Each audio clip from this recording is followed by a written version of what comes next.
No Jornal Gente, eu dou as boas-vindas, o bom dia ao Dr. Alexandre Kalash, presidente do Centro Internacional de Longevidade, médico gerontólogo, ex-diretor do Programa de Envelhecimento da Organização Mundial da Saúde. Dr. Kalash, bom dia, muito obrigada por falar conosco aqui na Rádio Bandeirantes. Bom dia, é um prazer falar com vocês também.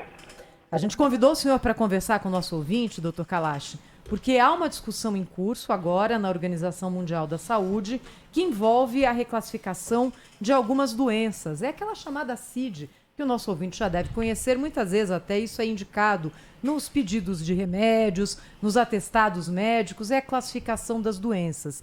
E havia uma discussão a respeito de como colocar o envelhecimento dentro das CIDs. Qual é essa discussão? O que está acontecendo, Dr. Kalash? Essa é uma discussão que nos ocupou muitíssimo ao longo dos últimos 8 meses, uma discussão importante porque, como você disse, qualquer intervenção médica, uma admissão hospitalar, um pedido de exame, um atestado de óbito, ele precisa ter um código. E esse código está presente nessa classificação internacional das doenças, o CID, que a cada em torno de 10, 12 anos é feita uma revisão. E a última revisão que foi feita foi em maio de 2019 na Assembleia Mundial da Saúde. Nessa revisão, há mais de 2 anos, de repente entrou uma palavrinha chamada velhice, em substituição ao que existia antes, que era senilidade. Senilidade atraía muita crítica. O que é senilidade? E as pessoas ficavam assim e tal. E resolveram, então, aquele célebre, de repente, a emenda foi pior do que o soneto, e em vez de botar a senilidade, resolveram trocar para velhice.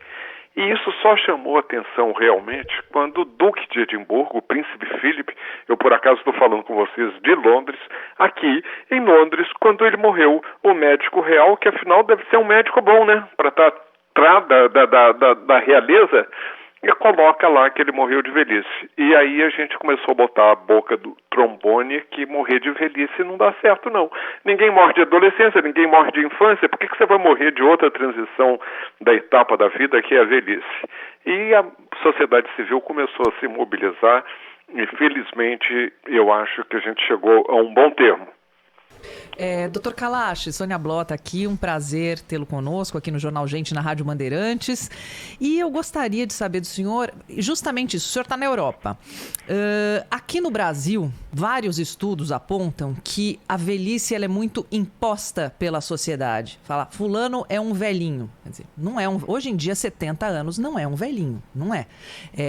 Nesse sentido que falavam, vamos cuidar dos nossos idosos? Ok, é um programa bacana. Mas de que forma a sociedade civil pode contribuir para que a pessoa se cuide e chegue a uma qualidade de vida quando estiver mais velho? Na Europa, a gente não percebe muito essa história. A pessoa é nascer, viver, reproduzir e morrer, que são as 4 premissas da vida. Mas a gente não nota que a velhice ela é um pecado, não apontam o dedo para o idoso. Aqui, muito nos países emergentes, eu noto essa dificuldade. Como lutar contra isso? Como contribuir para uma sociedade que estimule a qualidade de vida na idade avançada? Sônia, eu estou de acordo até certo ponto, mas o idadismo, o preconceito em relação ao idoso, ele é prevalente mundo afora. Em alguns países mais do que outros, o nosso Brasil é um país que primeiro se julga jovem. Então a velhice nunca cabe dentro de você, o velho é sempre o outro.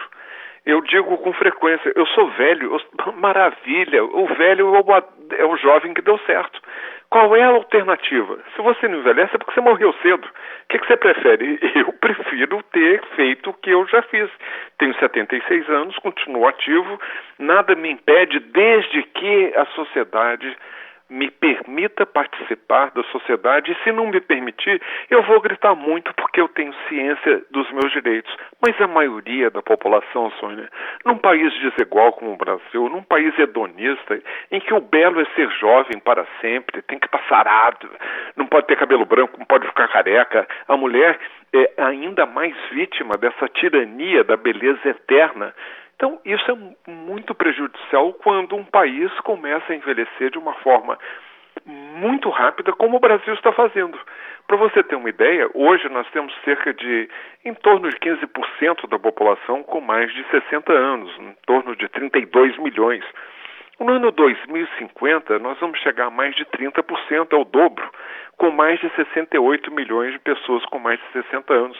E aí você faz a soma, Sônia. Se você tiver 30 hoje, daqui a 30, você vai ser um deles.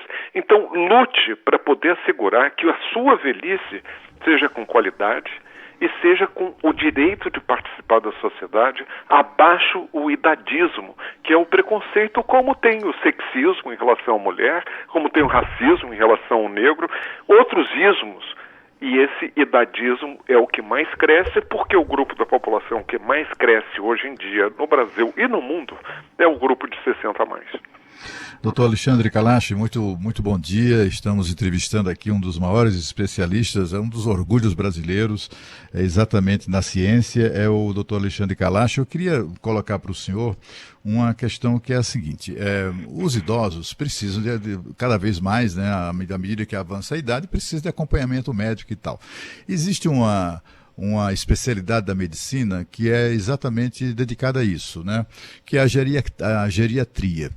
E aí eu estou vendo aqui os dados, assim, a projeção para 2027 no Brasil. 2027, a situação hoje é pior, né? Mas em 2027 nós teremos uma média de um geriatra para cada 12 mil idosos no Brasil. A situação por estado é dramática, né?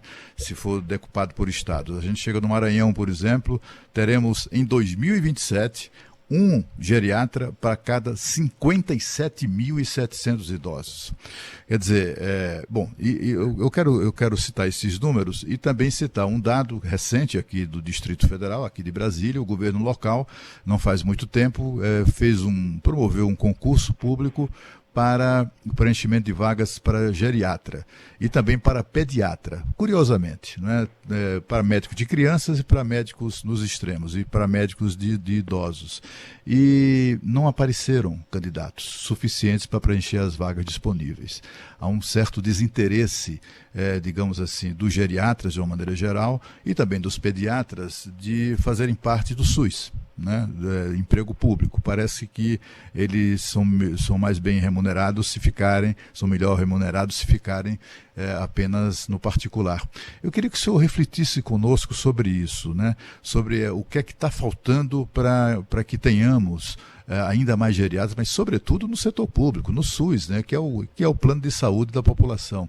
Eu queria que o senhor contasse para nós o que é que se passa, né, quais as dificuldades dessa especialidade.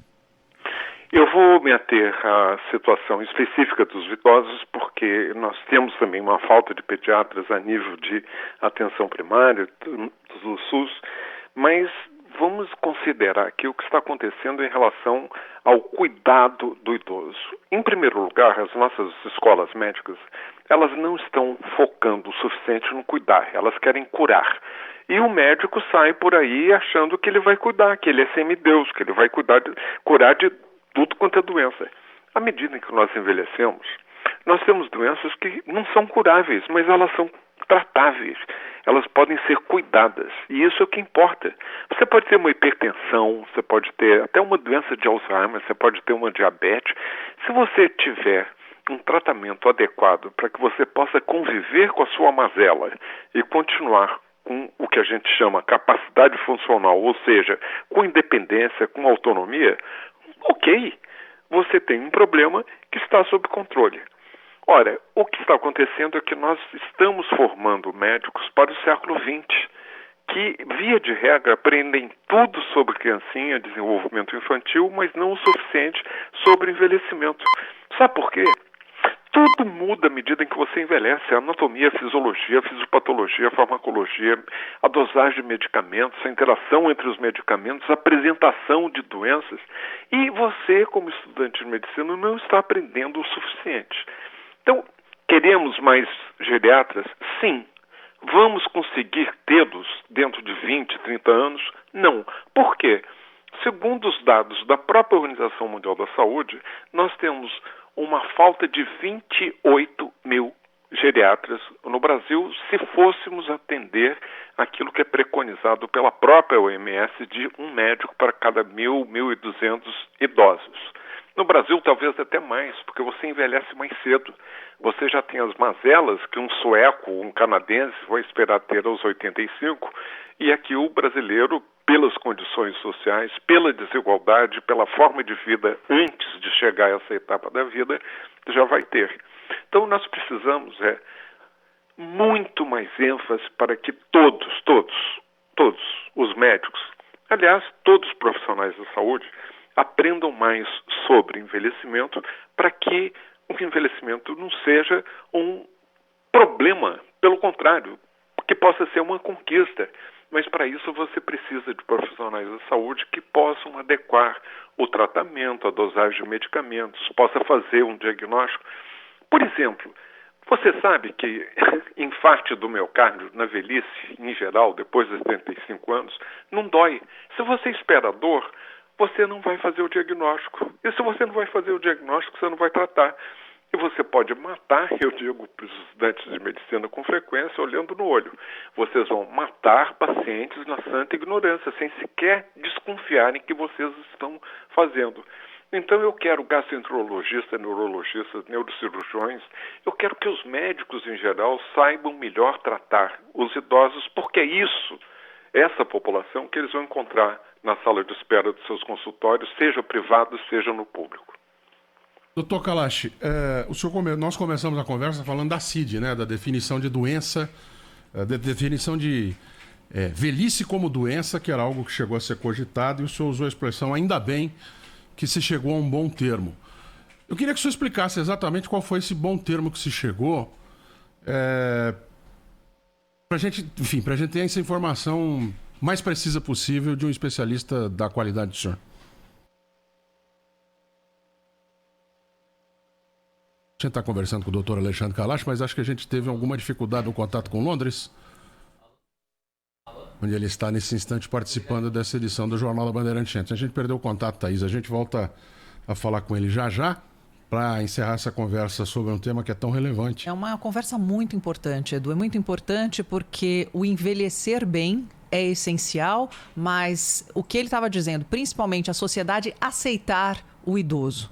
E isso não acontece na nossa sociedade. Uma sociedade que cultua o jovem, o belo, etc. e tal, e principalmente com esse apelo das mídias sociais, é um tema muito relevante para que a gente converse com um especialista como o Dr. Kalash. Rede Bandeirantes de Rádio. Tá na sua vida, tá no Tenda. Aproveite o Natal de ofertas do Tenda Atacado, o maior presente para a sua economia. Ofertas desta segunda: arroz branco ou parbolizado tipo 1 Blueville, pacote 5 quilos, R$ 13,80. Azeite puro Dia a Dia Galo vidro 500 ml, R$ 17,29. Lava-roupas em pó Surf, pacote 800 gramas, R$ 4,95. Conheça as facilidades especiais do cartão Tenda na compra de produtos natalinos. Tenda Atacado, Feliz Natal é aqui. Tá no Tenda. Dia de jogo, mexe com meu coração. É dia de 188bet, pra sentir mais emoção. Oh, oh, oh, o jogo vem aí, tá na hora de apostar. Oh, oh, oh, excelentes cotações, eu vou sempre encontrar. 188bet.com. Quer apostar? 188bet.com. Informação e o debate na mesa. No Jornal Gente, da Bandeirantes. Trânsito. Oferecimento Braspress, a sua transportadora de encomendas em todo o Brasil. Em São Paulo, ligue 2188-9000. Marginal do Pinheiros agora para quem vai no sentido de Interlagos, com lentidão do Cebolão até Alexandre Mackenzie e ali da metade da Raia da USP até a ponte da Cidade Universitária. Para quem vai agora no sentido Castelo Branco, a Marginal do Pinheiros, nesse mesmo trecho, tem boas condições. O motorista chega bem ali ao acesso ao Cebolão e também a Tietê. TIM Live Ultra Fibra. Aproveite a ultra velocidade de 300 MB por apenas R$ 93,50 e liberte o poder de uma casa fantástica. Assine agora. Bandeirantes, fechada com você. Fechada com a verdade. Foco em você. São 9h50 do Jornal da Bandeirante. Gente, refeito contato com Londres, com o doutor Alexandre Kalash. Doutor Alexandre, o senhor está de volta, né? Estou de volta, estou aqui, firme. Muito bem. Eu fazia pergunta para o senhor, não sei se o senhor ouviu, vou repetir rapidamente. O senhor falou da CID, né? Determinação de, vou chamar de legal, de que a velhice poderia ser chamada de saúde e que isso não aconteceu. O senhor usou a expressão, chegamos a um bom termo. Qual foi esse bom termo, doutor? Esse bom termo é que, no dia 1º de janeiro, quando a CID, a Classificação Internacional de Doenças, número 11, que é a revisão número 11 que nós estamos, a primeira CID foi do século XIX, para você ter ideia. Então, de tempos em tempos, a gente tem que fazer uma revisão, porque existem novas doenças, novos conceitos, e daí, há 2 anos atrás, foi feita essa revisão. É sempre um comitê de expertos, de pessoas que entendem do assunto. E, como eu tinha dito anteriormente, tiraram a palavra que recebia muita crítica, que era senilidade, é um pouco difícil de definir o que é, e colocaram lá, a emenda do teu soneto, velhice. Nós temos agora a confirmação de que não entrará velhice, entrará algo que não me satisfaz por completo. Eu te confesso que eu trabalhei na Organização Mundial da Saúde durante 13 anos, fui diretor do Programa de Envelhecimento e Saúde. Eu teria preferido que, em vez de entrar o que, na verdade, entrará no dia 1º de janeiro, que é declínio da sua capacidade intrínseca. Não é meio complicado você explicar para o teu vizinho por que morreu a mulher que mora aqui em frente? De um declínio da capacidade intrínseca. É meio estranho, né? Vamos combinar. Então, o que é essa capacidade intrínseca? É a sua resposta interna, biológica, que você tem a determinados agravos. Você, à medida que envelhece, você tem menos capacidade, por exemplo, do seu sistema imunológico, de responder a um vírus, uma virose, como a Covid. Isso a gente entende. Agora, morrer de declínio de capacidade intrínseca é meio complicado. O que eu teria preferido, e vou continuar lutando para isso, é o conceito de fragilidade. Porque a pessoa pode ficar frágil, não independente da idade. Nós tivemos uma última pandemia, que foi de AIDS, quantos jovens que ficaram debilitados, fragilizados e morreram da fragilidade. Nós temos, infelizmente, sobretudo mulheres que têm anorexia, que não conseguem se alimentar adequadamente e que acabam fragilizadas e podem morrer. É independente da idade, você tem intervenções que podem reverter a fragilidade, você tem tratamentos adequados e é um conceito que você pode medir, por exemplo, a força muscular da sua mão, a sua capacidade de andar 15 metros em determinados segundos, é a sua marcha, a sua força muscular, que isso tudo pode ser medido e é o que eu vou brigar. E eu digo porque como eu fui diretor da OMS e continuo muito conectado internacionalmente, eu vivo entre o Rio e Londres, onde eu estou no momento, mas com várias conexões com organizações não governamentais, é a sociedade civil. E a sociedade civil, quando diz basta, quando a gente grita, ninguém nos segura, porque esse é o nosso dever, é de exatamente apontar onde há problemas e poder ter o protagonismo que nós, pessoas idosas, devemos ter. Nada para nós sem nós. Dr. Alexandre Kalash, presidente do Centro Internacional de Longevidade, médico gerontólogo, falou conosco aqui no Jornal Gente da Rádio Bandeirantes. Dr. Kalash, muito obrigada mais uma vez. Até uma próxima. Um bom Natal para o senhor, hein? Para vocês também. Bom Natal e bom Ano Novo. Obrigada, Dr. Kalash.